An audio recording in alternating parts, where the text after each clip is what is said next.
Good afternoon to be. So for our oral presentation, we will delve into the depth of children's literature and its historical background. And it's under lesson 1 as seen in the syllabus provided by Ma'am Choco. So we have here 8 periods, namely early beginnings, Anglo-Saxon period, the medieval period, Puritan period, John Berry era, didactic period, return of fairy tales, old and new, period of realistic literature, and lastly, the present and modern literature. So first, we have here early beginnings, the Anglo-Saxon period.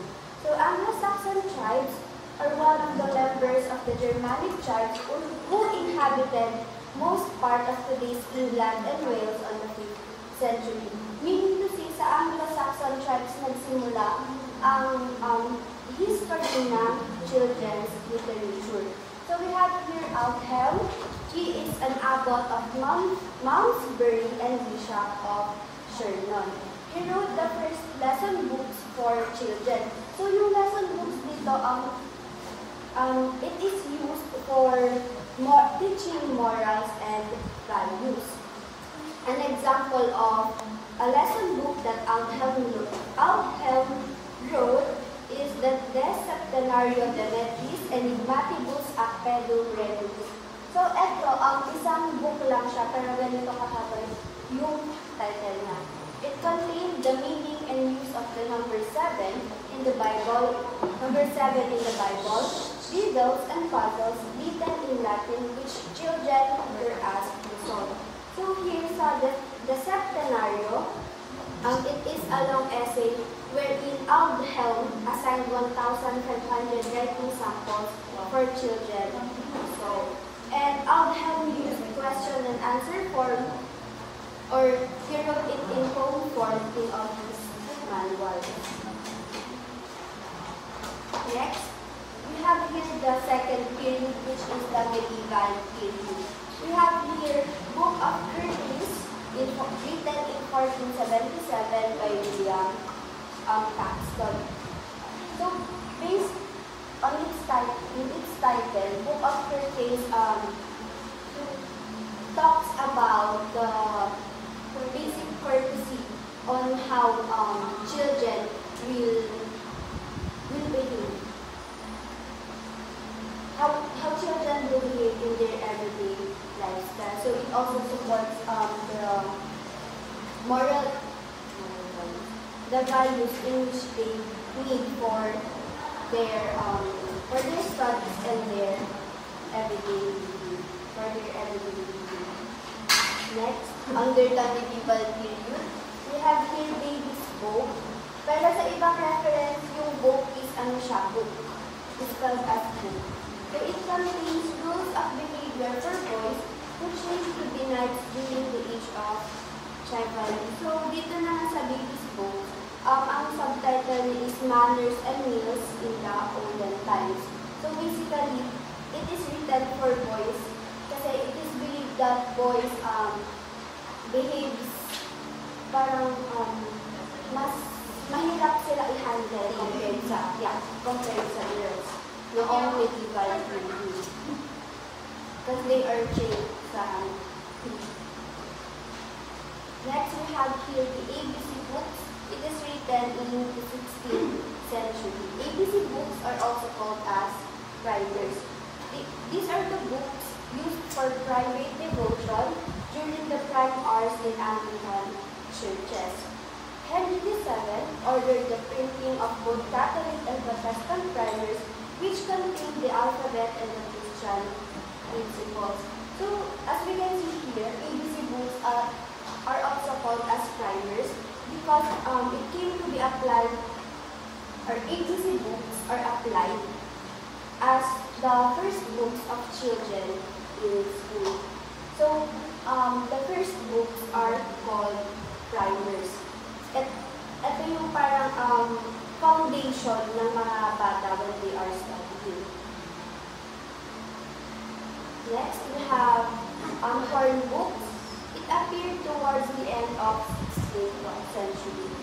Horn books are about 3 by 4.5 inches long and 3 inches wide.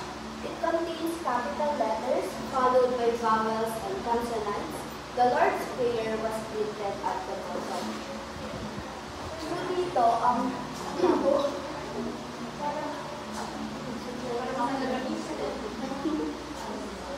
so imagine na lang natin, ito yung alphabet, ito yung capital letters, and then here, vowels and consonants, tapos nakalagay dito yung paper dito, gano'n. Para siyang lesson. And dito naman mag-i-start yung the Lord's Prayer. Kasi aside from studying their alphabet,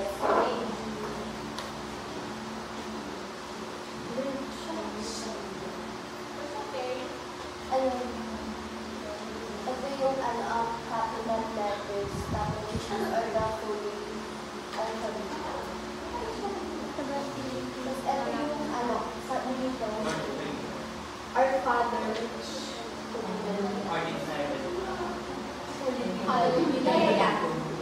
Hallowed be thy name, our kingdom come. And then dito, ito is this one nails to hold metal strips. Since etong etong parang, yung parang component niya, metal strips to, so dapat, ang matibay yung pang-hold niya. Kasi sinasabit ng mga bata noon, etong horn book sa leeg nila. Yes. So, ito yung purpose bakit may tapos, ang sinabi nila, horn books are not actual books. Since hindi siya they are not actual books. Parang yun yung mga modernize na yung ginagawa ng mga 2019 na may mga sinasabi. May mga scriptures. Yes. Tapos sinasabi nila parang nila ganun. But, horn book.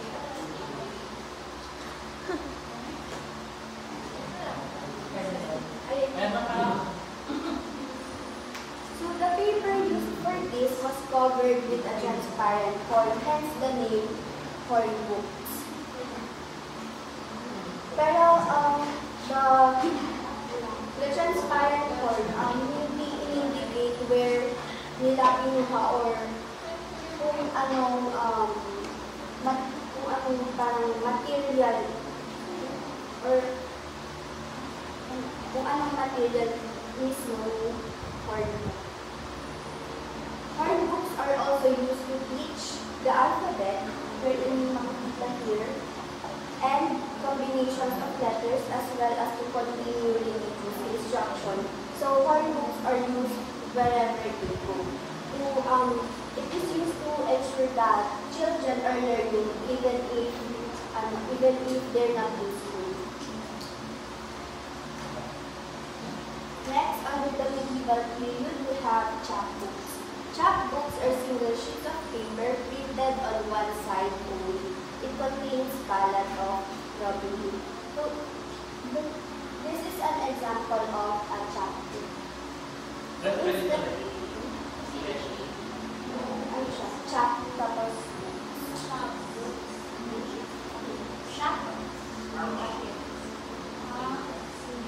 chapbooks are called chapbooks because it is sold by itinerant peddlers called chapmen.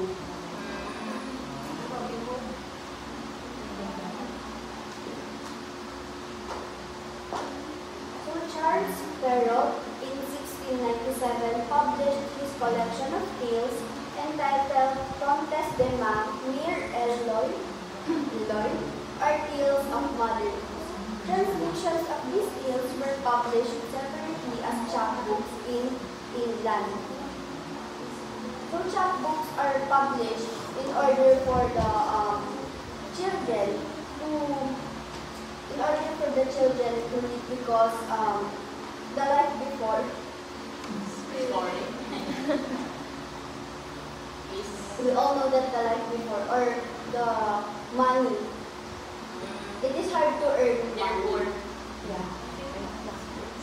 Just like us.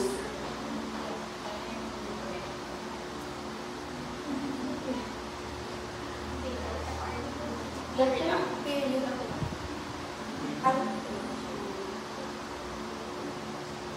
so in Charles Perrault Tales of Mother Goose, it is a collection of well-known fairy tales such as Cinderella, Sleeping Beauty, and Puss in Boots. So these are purposely published to serve as an entertainment for children. That's why it is sold separately.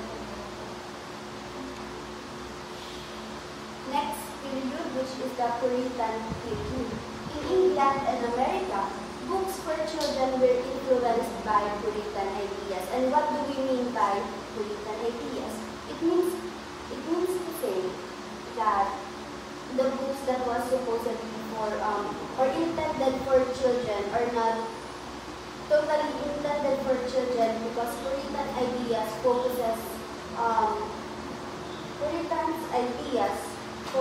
more on the fear of God and religious instructions. And in Puritan ideas, they also believe that they must prepare for that. Wherein, as a child, parang it's mabigat to absorb, because I don't know, but when I was a child, I prefer books that are more on the lighter side, like fairy tales, something like that. So we have here, these are some of the notable people and their works that during the Puritan period, that the children during the Puritan period read and caught their interest, even if they are intended for adults to read. First, we have here John Bunyan, Pilgrim Progress, published in 1678. Daniel Defoe's Robinson Crusoe in 1714. Third, Jonathan Swift's Gulliver's Travels in 1726. And Thomas Mallory's Death of King Arthur, Reynard the Fox, and Aesop's Fables. I'm not sure if you already heard about Aesop's Fables, but Aesop's Fables includes the following: the frogs and the ox, the lame the cat, the stout mouse and the country mouse, the fox and the grapes, the wolf and the crane, the lion and the mouse, and many more. So, in here, the Aesop's Fables were still used up until this day. Next, we have the book, The New England Primer. It is published between the years 1683 and 1691. It is a book made especially for children of the American colonies. It is a small book, about 3 by 4.5 inches, and had about 100 pages. So it is similar to the horn books, but unlike the horn books, the New England Primer is actually a book. So they are similar in content, but they differ in their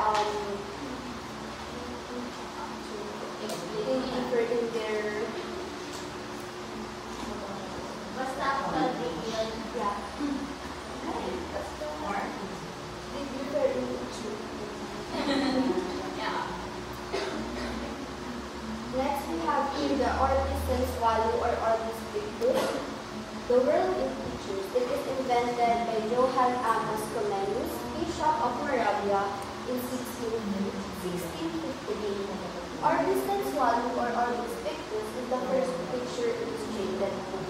So, Comenius invented Orlis Pictus because he believed that teaching children by letting them see things with their own eyes. So far, it's like to see is to believe, or to learn is to see is to learn.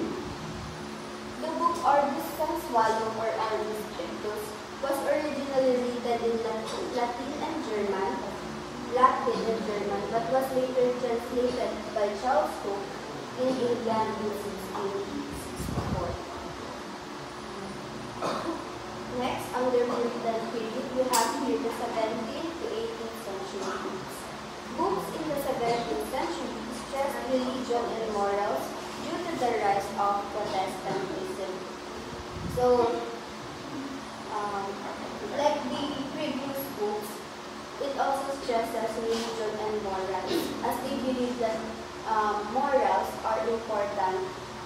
children to learn at an early age. So we have here Dr. Isaac Watts. He is considered as the starting point of the history of children's literature, even if children's literature history is started in Anglo-Saxon period. Under Divine and Moral Songs for Children, Dr. Isaac Watts published it in 1715. So Divine and Moral Songs for Children is a collection of religious poems aimed at children, and it is written, as is stated here in the PowerPoint, is written in the early 18th century. Aside from the Divine and Moral Songs for Children, Dr. Isaac Watts wrote the Cradle Hymn, and the Cradle Hymn is considered as the first children's poem. So the Cradle Hymn seeks to engage young minds with simple yet profound themes supporting God, morality, and the importance of early religious education. So both the Divine and Moral Songs for Children and the Cradle Hymn combines elements of worship and instruction, and it emphasizes the role of verses in teaching foundational Christian values.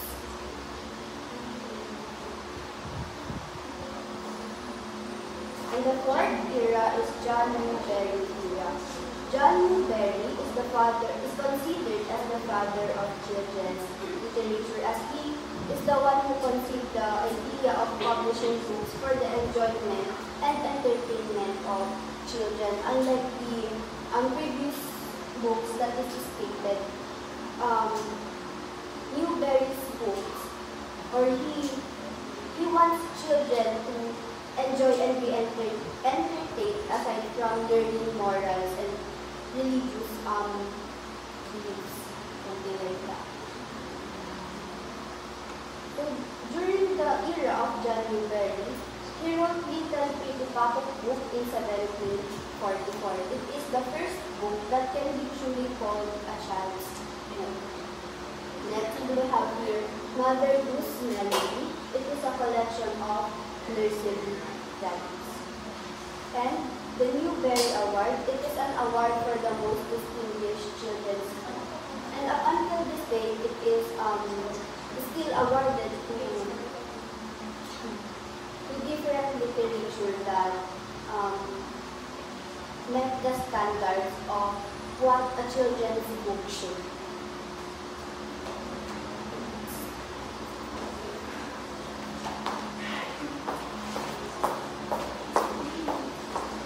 Okay, let's proceed to didactic period.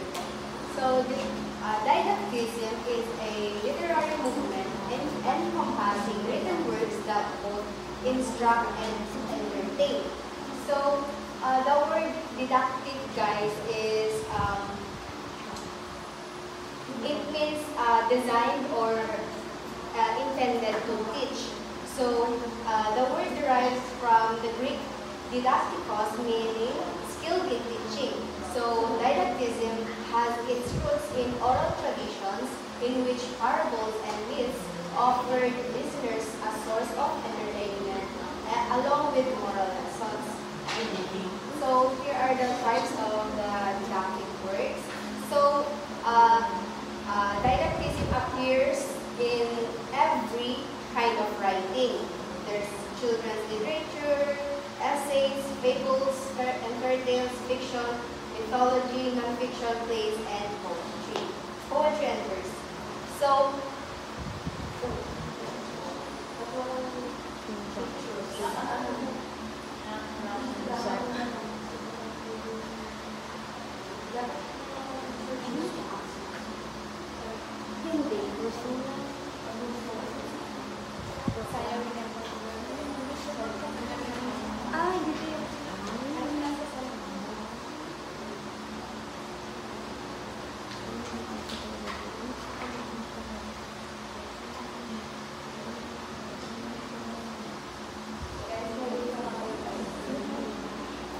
quiet and strong.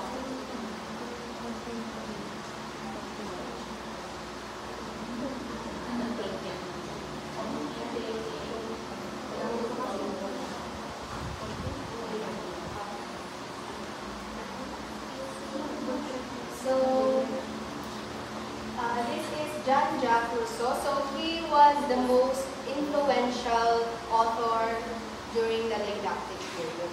So, sorry, it's Jean-Jacques Rousseau, but I don't want to leave any details. Jean-Jacques Rousseau was a French author, and he was a philosopher, writer, political theorist whose treatises and novels inspired the leaders of the French Revolution and the Romantic generation. So he was known for his piece Emile. So Emile is a book that seems to appeal alternately to the republican ethic of the social contract and the aristocratic ethic of the Middle It is also halfway between a novel and didactic ethic. So, Emile, guys, is a story that he wrote. It's about a boy who was raised under the guidance of his parents and a tutor. So, according to Rousseau, a child must have the freedom to choose whatever to choose to develop their natural interests and learn from actual experiences. So the story was that he was raised with all of the motor skills and stuff like that, but the tutor was there, but he's not there to be the strict one. He's there to just provide guidance. So if he wanted to learn mathematics, he will learn mathematics. So it's also controversial because Rousseau believes that in order for a child or a teen to have his or her own like voices or opinions, the Bible is not properly introduced until in his teen days. So yeah. And also it was also kind of like the typical story, like as a woman, obey your husband, like that. He should be the protector, provider, and the woman should be the weak one, like that. So when it was published, chaos happened. A lot of people didn't like it, and they burned. And of course, the Catholic Church did something. I think it was like for him to get arrested, because religion is super strict. Okay. Okay, let's proceed to Thomas Day. So Thomas Day was a British author and abolitionist. So abolitionist, guys, abolitionism is a group of people who wants to end slavery. So his work also emphasized Rousseau's educational ideas for his writing against slavery, for campaigning both for and against American independence, and for his project applying his educational ideas to young girls with the aim of raising a wife for himself. So the history of Sandford and Merton is followed by the reformation of Tommy Merton, who is a 6-year-old spoiled brat, basta spoiled, and he met Sanford, who is a child of a farmer or peasant. Another book is Peter Parley. So before we discuss that, let us know who is Peter Parley. So his real name is Samuel Griswold Goodrich. So he was an American publisher and author of children's book under the name Peter Parley. So Peter Parley, guys, is it talks about the history of the world. So this is an informational book about countries of the world and its wonders of science and historical figures of the different countries. So next is the Death of Fairy Tales. So the oldest collection of books was the Grimm's Fairy Tales, and the authors they were brothers. So Jacob and Wilhelm Grimm collected the old German stories not for entertainment of children, but to record them scientifically for prosperity. So these were translated in English in 1823 and were called the Grimm's Popular Stories. So the Grimm's Popular Stories is a classic and influential collection of folklore by Jacob and Wilhelm Grimm. So it was published in 1812 and was revised in 1819 and 1857. So the collection of the popular stories under the Grimm's Fairy Tales is Hansel and Gretel, Snow White, Little Red Riding Hood, Sleeping Beauty, Tom Thumb, Rapunzel, and the Golden Goose, and Rumpelstiltskin. So another author is Hans Christian Andersen, who was born in Denmark, and who was a Danish master of the literary fairy tales whose stories achieved renown. So he is also the author of plays, novels, poems, travel books, and several autobiographies.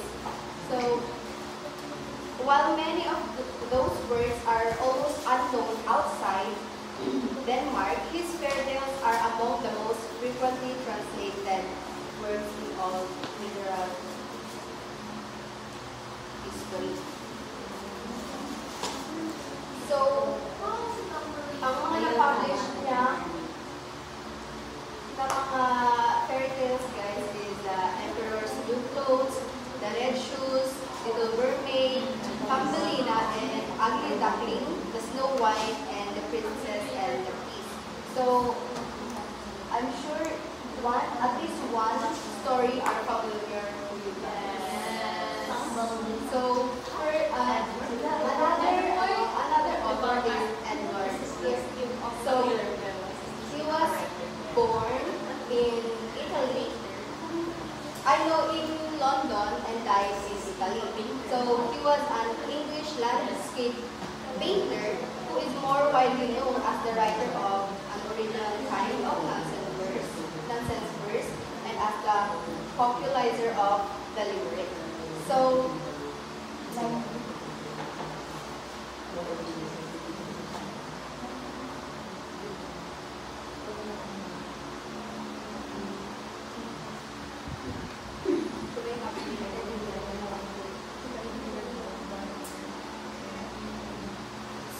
yung literature, guys. Wala yung ano. Okay. Basta yung isang book niya is the Edward Allier's Book of Nonsense. So, he published that for humor because it marked the need for laughter in the normal development of children. So, basically, he published that for you. So, we have Lewis Carroll. So, Lewis Carroll was an English logician, mathematician, and photographer. So, he was known for his book, Alice in Wonderland. So, he was a mathematician, professor at the Oxford University, and was writing stories for a little girl named Alice Liddell. So, Alice Liddell was so, what do you call that? So she was so delighted about the stories and asked Lewis to write them down for her.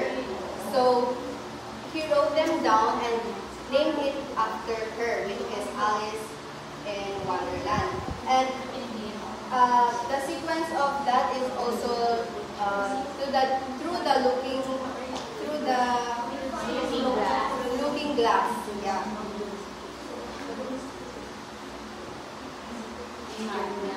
So here is the period of realistic literature.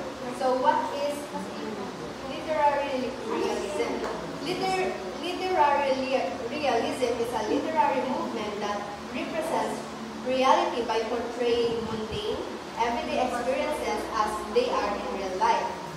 It depicts familiar people, places, stories, primarily about the middle and lower classes of society.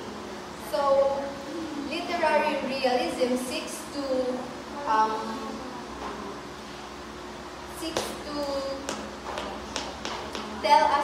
tell a story as truthfully as possible without traumatizing or romanticizing the piece.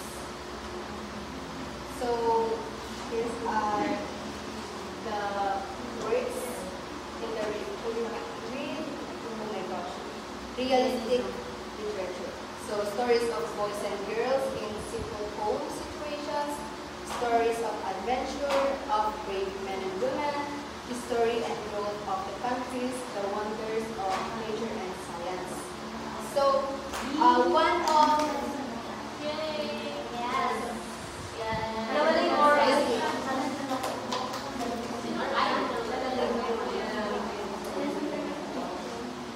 So the best example of realistic literature was published by Louisa May Alcott.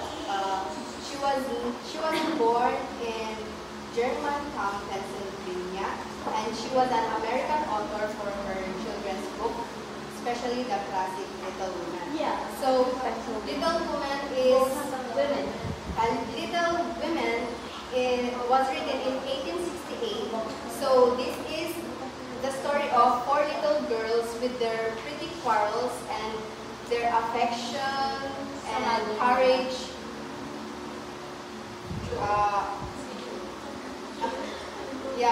for one another, and was followed by the little men. So next is the present. So here, this is when authors started to became more free. It's like they focused on individualism and a lot of point of views and stuff like that. Key features include the experimental use of language, stream of consciousness, non-linear narrative structures, and a focus on subjective experiences. So these are just the renowned writers, which is William Blake. In his songs Innocence, he emphasized that children are not little sinners to be warned and to be frightened, but are the unspoiled handwork of divine love, and they are the happy possessors of a joyous inner wisdom. So we have here Edward Lear also, because he was a famous poet for his limericks, and he published The Owl and the Pussycat, The Table and the Chair, Nonsense Alphabet, and other amusing, funny poetry for children. And we also have Anne Jane Taylor. They wrote The Flowers, Birds, Sun, Moon, Stars, and The Season, The Fields, and the Garden. And we also have Christina Rossetti, a great master of musical language, metrical arts, wrote the following: Sing-Song, Dublin Margaret, and other poems. Robert Louis Stevenson, he was the first true laureate of children, and he wrote a child's garden of verses. And we also have Elizabeth Richards, American poet, and she wrote the following: Lemony, The Monkeys, and The Crocodile, and other poetry with humorous lines. We also have Alan Alexander, who is famous for his Winnie the Pooh stories. So these are the Okay, next. Bilang basher ni Green Hero. Okay, next. Transphobia. British author and philanthropist. She is the author of Harry Potter. And next is J.R.R. Tolkien, The Lord of the Rings. They wrote The Lord of the Rings. And Sir Arthur Conan was a British author, and he was known for Sherlock Holmes.